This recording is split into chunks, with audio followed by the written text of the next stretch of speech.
बिस्मिल्लाहिर्रहमानिर्रहीम। अस्सलाम वालेकुम व्यूवर्स, मैं वेलकम करती हूँ आपका अपने यूट्यूब चैनल ड्रेसिंग मेनिया पर। अपनी एक वीडियो में मैंने आपको इस शर्ट की कटिंग दिखाई थी। अब मैं इसका नेकलाइन बनाने जा रही थी डोरी पाइपिंग के साथ, तो सोचा आपसे शेयर कर दूँ। यहाँ पे मैंने शर्ट के साथ की ही फैब्रिक स्ट्रेट पट्टी ली है, जो कि 2 इंच चौड़ी और तकरीबन 26 इंच लंबी है। जितनी हमें पट्टी तैयार चाहिए होती है उससे 4-5 इंच मैं इसे एक्स्ट्रा ही रखती हूँ। उसकी वजह आपको आगे चल के पता चल जाएगी। ना तो ये पट्टी आड़ी है ना उरेब में।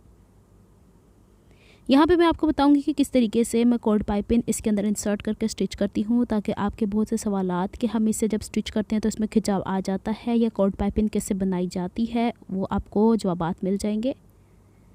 पट्टी का 1/2 इंच का फैब्रिक डोरी को इस तरह अंदर रखने के बाद फोल्ड करते जाएंगे और मैं आपको स्टिच करके भी दिखाती हूँ। जब हमने डोरी पाइपिंग स्टिच करनी स्टार्ट करनी है तो उसको पहले गिरा लगा लेनी है, ताकि उसमें किसी किस्म का खिंचाव ना आए। और इस तरीके से कपड़ा फोल्ड करके पहले नाखून से उसकी सेटिंग कर लेनी है। फिर जो ये सिंगल बूट आता है जिससे हम लोगों ने पाइपिंग स्टिच करनी होती है, लगाने के बाद ये डोरी बना लेनी है। दो पट्टियाँ मैंने इसी तरीके से तैयार कर ली हैं और इसका काम बाद में आता है। अब हम सबसे पहले शर्ट के ऊपर फ्रंट पीस जो हमने लिया हुआ है नेकलाइन की कटिंग कर लेते हैं। गले की चौड़ाई मैंने रखी है 4 इंच, जो कि मज़ीद 1/2 इंच खुल जाएगी स्टिच होने के बाद। और गहराई भी मैं 4 इंच ले रही हूँ, क्योंकि हम लोगों ने इसके वी स्लिट मज़ीद और गहरी कट करनी है। अब इसको स्क्वायर बॉक्स बनाने के बाद इसमें राउंड शेप हम लोगों ने बना लेना है। अक्सर बहनें मुझसे पूछती हैं कि आप इतने ब्रॉड नेकलाइन पहनती हैं, तो देखिए मैं उससे डीप भी कम करती हूँ और मैं इसे इजीली कैरी कर सकती हूँ। इट्स नॉट नेसेसरी कि जो नेकलाइन की लंबाई चौड़ाई मैंने आपको बताई है आप वही रखें, आप अपनी मर्ज़ी से चेंज कर सकते हैं। सेंटर से जो कपड़ा निकला है संभाल के रखना है, बाद में काम आएगा। बुकरम पट्टी जो कि लेडीज़ नेकलाइन में इस्तेमाल होती है 6 इंच चौड़ी और तकरीबन 16 इंच लंबी ली है मैंने। चौड़ाई के रुख पे इसे फोल्ड कर देना है। और अब यहाँ पे एक चीज़ काबिल गौर है कि दोनों पट्टियाँ जो हमने स्टिच की हैं कॉर्ड के साथ, इन्हें आपस में इस तरह रखने के बाद नाप लेना है कि कितनी लाइन्स के बराबर इसकी चौड़ाई आई है। वही हम स्लिट की चौड़ाई बनाएंगे। गले की गहराई पहले ही मैंने 4 इंच रखी थी, 7.5 इंच यानी 7 इंच गहराई तक मैं इसे इजीली वेयर कर सकती हूँ। तो अब मैंने क्या करना है कि वी स्लिट यहाँ पे बनाने के लिए 4 इंच गहरा कट करूँगी। ये क्यों कट कर रही हूँ, क्योंकि जब मैं इसे दोबारा एडजस्ट करूँगी फैब्रिक पे तो आपको पता चल जाएगा 1/2 इंच दोबारा से ये कट जाएगा। चौड़ाई वी स्लिट के ऊपर से मैंने 1.25 इंच रखी है और इन दोनों पॉइंट्स को आपस में तिरछा इस तरीके से मिला देना है। फिर इसके बाद जो मैंने आपको पाइपिंग की चौड़ाई दोनों की बताई थी वो तकरीबन 0.3 इंच के करीब है, लेकिन मैं इसकी चौड़ाई 0.2 इंच ही लूँगी, यानी 0.1 इंच सेंटर से दूरी के ऊपर 2 जगहों पर निशान लगा के स्केल की मदद से स्ट्रेट लाइन ड्रॉ कर देनी है। ये कुछ शेप है। इसके बाहर जितना आप चाहते हैं कि फैब्रिक शर्ट की तरफ से बैक की तरफ मुड़े, मैं 1 इंच अमूमन रखा करती हूँ, तो मेरा स्केल 1 इंच चौड़ा है। तो वो जो लाइन्स मैंने पहले ड्रॉ की हैं उसके साथ साथ रख के मैंने लाइन्स ड्रॉ कर दी हैं। नीचे से भी हम ऐसे ही स्ट्रेट कर लेंगे। इसके बाद जो हम लोगों ने शेप कटिंग की है उसके मुताबिक हम लोगों ने इसे कट कर लेना है यूँ। बुकरम को देख लिया कीजिए कि मैं किस तरीके से ग्रिप करके कट कर रही हूँ। इस तरीके से गलती की गुंजाइश नहीं रहती है और बुकरम खिसकता भी नहीं है। अब इसकी जो इनर शेप है उसे बड़े ही एहतियात से कट करना है, अदरवाइज़ ज़रा सा खिसकेगा इधर उधर तो पाइपिंग लगाते हुए गड़बड़ होगी। नीचे से चौकोर रखना है। ये वाला फैब्रिक ये बुकरम है, इस एक्स्ट्रा फैब्रिक पे जो पलट के बैक की तरफ जाना है पेस्ट कर लिया। इसके 3 साइड के ऊपर 0.25 इंच का मार्जिन कपड़े का छोड़ने के बाद बैक की तरफ पलटा है। अभी मैंने जस्ट इसके 1/2 फुट के गैप से सिलाई लगा लेंगे। अब शर्ट का सीधा हिस्सा ऊपर बिछाया है और ये वाली पट्टी का रॉ एज अंदर की तरफ रख के इसे प्रेस किया है। और जो मैंने आपको बताया था वी स्लिट मैंने 4 इंच गहरा रखा है, इसे मैंने थोड़ा सा गले के ऊपर की तरफ रखा है जाके, ताकि ये गुलाई की शेप के अकॉर्डिंग बाद में कट हो जाए। इसी वजह से मैंने 4 इंच गहरा कट किया था। अब चूँकि फैब्रिक भी वाइट है, बुकरम भी वाइट है, तो शायद आपको अंदाज़ा ना हो कि मैं सिलाई कहाँ लगा रही हूँ। तो वी स्लिट और छोटी सी बारीक सी पट्टी जो हम लोगों ने कट की थी उसके साथ साथ हम लोग इसकी सिलाई लगा रहे हैं। यहाँ पे बड़े ही ध्यान से सिलाई लगानी है। नीडल अंदर की तरफ रख के प्रेसर फुट की डायरेक्शन चेंज करके 2 स्टिचेज़ यहाँ स्टिच करने के बाद फिर प्रेसर फुट की डायरेक्शन चेंज करनी है।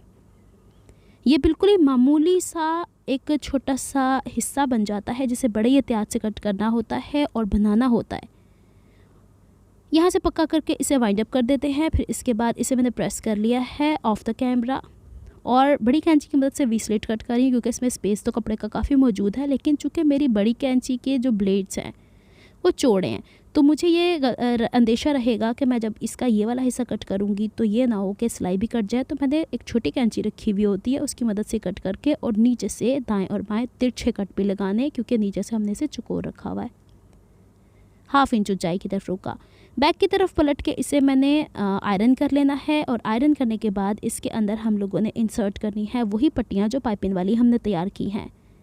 अच्छा, पाइपिंग का वो वाला हिस्सा जो 1/2 इंच बैक की तरफ फोल्ड हुआ है वो यहाँ अंदर की तरफ जाएगा, नीचे की तरफ 1 इंच नीचे की तरफ लाइएगा और जहाँ पे हम लोगों ने फोल्ड किया है फैब्रिक को बैक की तरफ वो वाला किनारा पाइपिंग के साथ साथ मिल जाना चाहिए और ये गैप फिल हो जाएगा। ये देखिए इस तरीके से हुआ है और दूसरी तरफ से ये वाला कोना बहुत ध्यान से बनाना है। बैक से अभी तो मैंने कोई भी तुरपाई नहीं की, सारे हिस्से खुले हुए हैं। इसके ऊपर अगर आप चाहें तो ऊपर से सिलाई लगा सकते हैं, लेकिन मैं नहीं चाहती। मैं चाहती हूँ गुम सिलाइयाँ इसके ये वाले हिस्से पे लगें, जो कि बारहा मैं पहले भी शेयर कर चुकी हूँ। आपके पास हमेशा से ऑप्शन ऊपर की सिलाई का मौजूद है, आप वो भी यूज़ कर सकते हैं। लेकिन जब तक हम प्रैक्टिस नहीं करेंगे हमें नया काम सीखने को नहीं मिलेगा। तो हमें ये वाला हिस्सा दबा के और सिंगल फुट दोबारा से लगा है, क्योंकि कॉर्ड है यहाँ पे, तो डबल फुट चलने में थोड़ी सी दिक्कत हो सकती है। इसके 2 हिस्सों पे सिलाई लगाऊंगी। दाएं और बाएं जो लंबाई वाला हिस्सा है नीचे वाले हिस्से पे हम तब सिलाई लगाएंगे जब इसके नीचे हम लोगों ने फैब्रिक को इसे बंद करने के लिए लगाना है। जिस तरीके से हमने कॉर्ड बनाई है उसी तरफ जिस तरफ हमारी पाइपिंग चलती चली जा रही है, कॉर्ड में पाइपिंग को कह रही हूँ, उसके हिसाब से हमने फुट को एडजस्ट करते चले जाना है और सिलाई लगाते चले जाना है। इस तरीके से नफासत आती है काम के अंदर। ये लीजिए, ये हो गई हमारी सिलाई। अब हमने स्लिट को बंद करना है, लेकिन उससे पहले ये देख लें दोबारा से नीचे वाला हिस्सा हम बाद में सिलाई लगा देंगे। अब जो ये एक्स्ट्रा फैब्रिक था जो हमने पाइपिंग वाला है इसके बैक की तरफ फोल्ड करके जो हमने बुकरम बैक की तरफ पलटा उसके ऊपर तुरपाइयाँ कर लेनी है। तुरपाई करने के बाद गले की शेप के मुताबिक इसके ऊपर के बढ़े हुए से कट कर लेने हैं। फिर हम लोगों ने 4 इंच चौड़ी और थोड़ी लंबी पट्टी लेके एल शेप में स्टिच करके सीधा कर लिया है। इसमें हमने कोई भी बुकरम नहीं लगाया क्योंकि बुकरम ऑलरेडी लगा है। अब जो शर्ट का गला बन चुका है उसके ऊपर हम लोगों ने ग्लू लगाना है और वी स्लिट का कोना जहाँ नीचे की तरफ है उसके सेंटर को एडजस्ट करते हुए इसके ऊपर इसे पेस्ट कर देना है। अब चूँकि इसमें मैंने कोई लेस यूज़ नहीं की इसलिए ग्लू इस्तेमाल कर रही हूँ।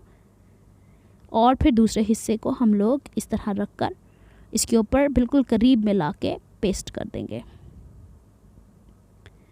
अभी ये सिर्फ पेस्टिंग ही हुई है। अब इसके शर्ट वाला हिस्सा ऊपर उठा के वहीं पे हमने सिलाई लगानी है, लेकिन इस दफ़ा हमने नीचे वाले तकोन वाले हिस्से को भी सिलाई लगानी है और सिंगल फुट से ही लगानी है। अच्छा जी, अब मैं सिलाई भी लगा के दिखा रही हूँ क्योंकि इस दफ़ा सिलाई थोड़ी सी डिफरेंट है। पहले मैं आपको गले जो बता चुकी हूँ वो डबल फुट वाले होते थे। अब ये अंदाज़ा लगाना आसान हो जाएगा कि हम किस हिस्से पे सिलाई लगा रहे हैं। नीचे वाला ये छोटा सा हिस्सा जो है इसको भी हम लोगों ने इस तरीके से सिलाई लगानी है और ध्यान ये रखना है कि यहाँ इस पोजीशन पे इतना नाजुक हिस्सा होता है कि कोई भी कपड़े का हिस्सा ना इसमें फंसे। उधेड़ना बड़ा दिक्कत वाला काम है। बस बार बार देख लें, थोड़ा टाइम टेकिंग काम है, थोड़ा टाइम लगा के काम कर लें। लेकिन सिलाई हमेशा एक कॉर्नर ऊपर से शुरू करके दूसरी तरफ ख़त्म करें। कभी भी ये ना करें कि टाइम बचाने के लिए यहाँ से शुरू कर दी तो फिर शर्ट 1-2 धुलाई के बाद उधड़ जाती है। ये ले जनाब, हम लोगों ने इससे कर लिया है। बैक से तुरपाई भी कंप्लीट हो गया। अब हमने बुकरम लेना है। जो हमने शर्ट के अंदर से गोलाई कट की थी गले की, उसको बुकरम उसके फोल्ड करने के बाद 1.5 इंच चौड़ा और 1.5 इंच गहरा एक्स्ट्रा कपड़ा लेना है और इसके शेप के अकॉर्डिंग हम लोगों ने इसे यहाँ पे ड्रॉ कर लेनी है शेप। और 1/2 इंच बाहर और 1 इंच बाहर हम लोगों ने ड्रॉ कर लेनी है शेप एज इट इज़, जैसे मैं आपको बारहा बता चुकी हूँ। इस शेप की हम लोगों को कटिंग कर लेनी है। अमूमन होता है ऐसे कि मैं पूरा गोल गला बनाती हूँ, उसमें 1/2 इंच का भी और सेंटर वाला पीस भी दरकार होता है। लेकिन चूँकि ये 2 हिस्सों में डिवाइडेड हो गया है गला, तो अब हम इसके सिर्फ बाहर वाला 1 इंच ही इस्तेमाल करेंगे, बाकी बुकरम को हम वेस्ट कर देंगे। वैसे मैंने कट तो कर लिया था 1/2 इंच, लेकिन दिखाने के लिए कि अब इसकी ज़रूरत नहीं, क्योंकि जब ज़्यादा डीप गुलाई होती है उसको मेंटेन करना हमारे लिए दिक्कत वाला काम होता है। तो उसको सेपरेट कर देते हैं। इसको 2 हिस्सों में डिवाइड करके एक्स्ट्रा फैब्रिक के ऊपर जो पलट के बैक की तरफ जाना है पेस्ट करना है।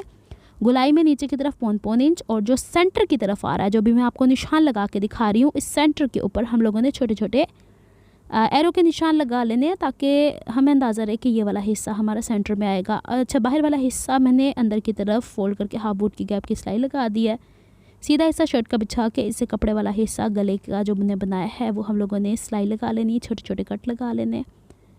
अब आप देखिएगा कि जो स्लिट वाला हिस्सा है तुरपाई करने से पहले ये दोनों बैलेंस आने चाहिए, नहीं है तो बैलेंस कीजिएगा।